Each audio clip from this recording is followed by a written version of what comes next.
Kyleigh from Freedom Vans, and I'd love to show you another one of our van tours today.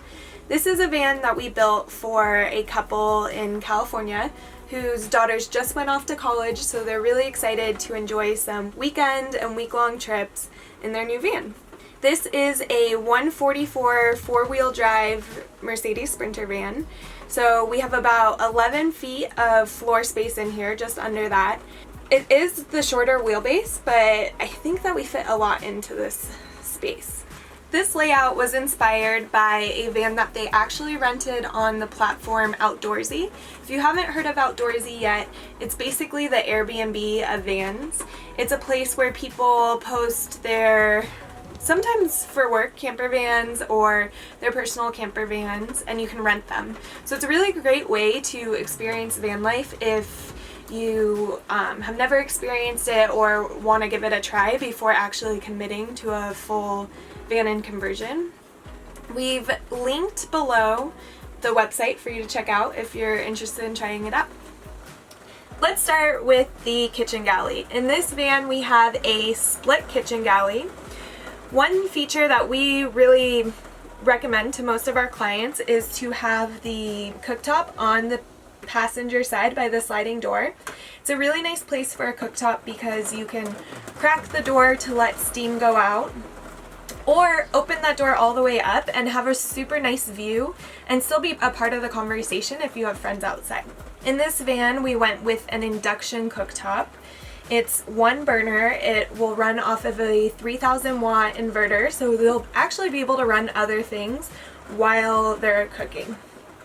On the passenger side of the van, we have the other part of the galley, the larger part of the kitchen galley, and we have tons of storage, a nice big refrigerator with the freezer on top, split door, and then the refrigerator.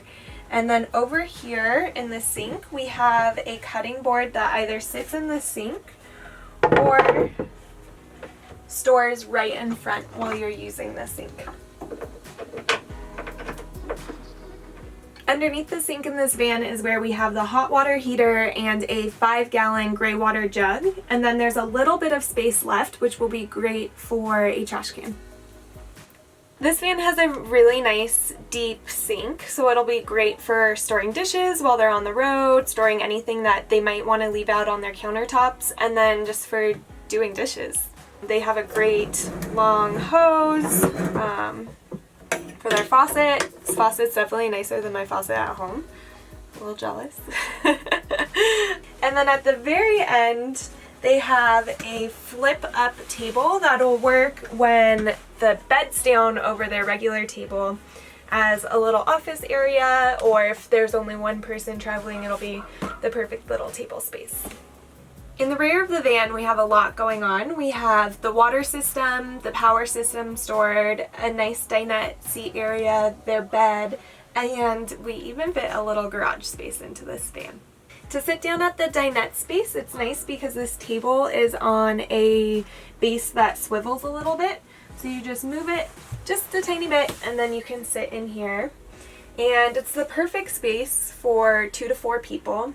Underneath where I'm sitting, we have their power system. We love to put the power system here over the wheel wells because it helps add weight so that the van drives better on snow and ice. This van has a 300 amp hour lithium battery bank. We typically start around 200 amp hours and then we size up depending on what their electrical draws will be in their van. This van, because it has an induction cooktop, we sized up the battery bank 100 amp hours, and then we also added a 3,000 watt inverter, which is sized up from our traditional 2,000 watt start. A nice feature about this van is that there is a dedicated seating space, and then this panel bed opens up the space because it's modular and can stack back, or it can be pulled down, and they have a nice long traditional 75-inch length bed. Next to the kitchen galley, we have a wireway right here, and then we have an identical one on the other side.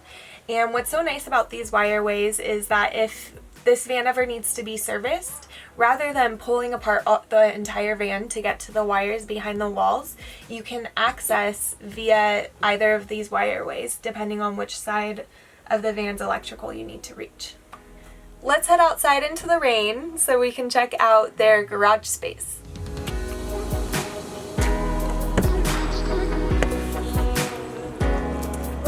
The rain decided to stop just for this part of the video, which is amazing.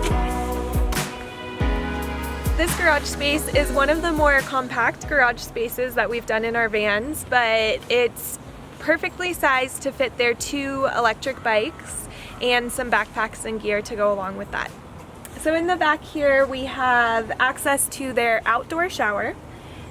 And we also have their AC distribution panel, which is basically like a house circuit breaker, and access to their inverter. And then this space is strategically sized so that there are 2 bike mounts and 2 bikes can fit in here. You just have to turn the handlebars to make them fit with the doors closed. As far as the roof layout on this van, we have the Max fan in the back. We did do an underbody fan in the front, which creates really nice air circulation, which I've talked about in quite a few of our videos. We have a custom roof rack with a 400-watt LG solar panel that's inset into the panel really nicely to cut down on any wind noise or any lowered miles per mileage. We have a Fiamma awning, the F80S, as well as reverse lights and an auxiliary high beam light, which are both switched at the dash. Thank you all for watching along today, and thank you so much for all the love that you've been giving our videos. We are starting to add more information into the bios of the video.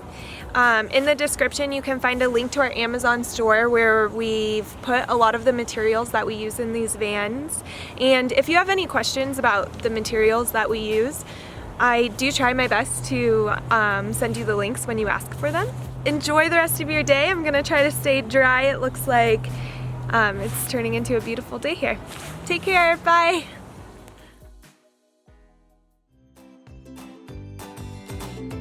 I'm David Hofel. My wife Cookie and I and our 3 daughters live in Mill Valley, California.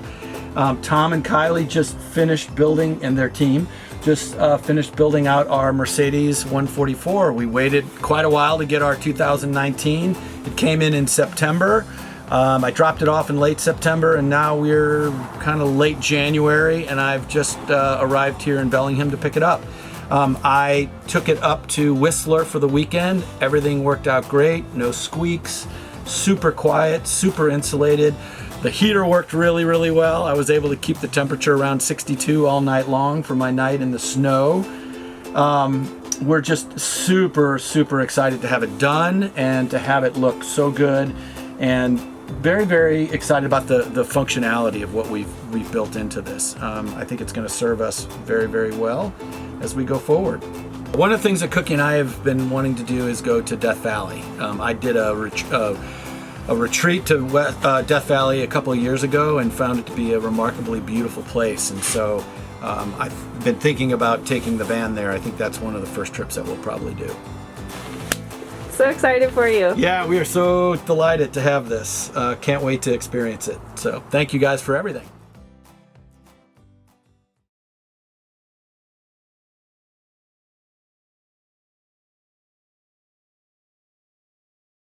What do you want to do? What is happening? I'm speaking to you. I don't know. Turn off. Okay. Bye.